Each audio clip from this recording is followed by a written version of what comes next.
and that's how close we came to not having a country. If without this evening, without that Christmas gift, if you will, to America, there is no United States. Yeah. There is no United States. It doesn't exist, because that the army would not. There wouldn't be no more. There would not be an army, and but they had the victory in Princeton.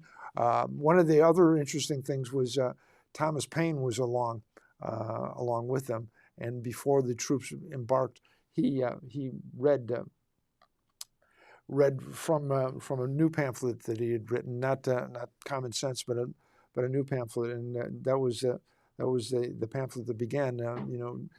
It's when these are difficult. These are the times that try men's soul, right. And it goes on. And Washington had Payne read that to the troops, and the troops went out and they conquered the Hessians that next morning after a long walk through the snow in a time when their feet were bleeding and and they were losing their shoes. And none of that was going on. And some of the founders, other founders, ultimately were with them. Alexander Hamilton was on that trip as a young lieutenant of course Broadway fame now. Mm-hmm. A little bit, yeah.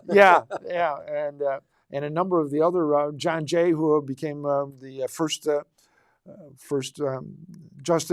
Chief Justice of the U.S. Supreme Court, right. And so there was some amazing other founders that were there.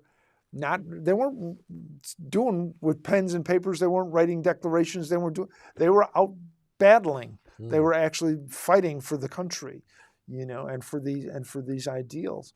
And so I think that's important to know how close we came to losing it. It was really 10 days, because after that victory in Trenton on New Year's Day, or excuse me, on Christmas Day.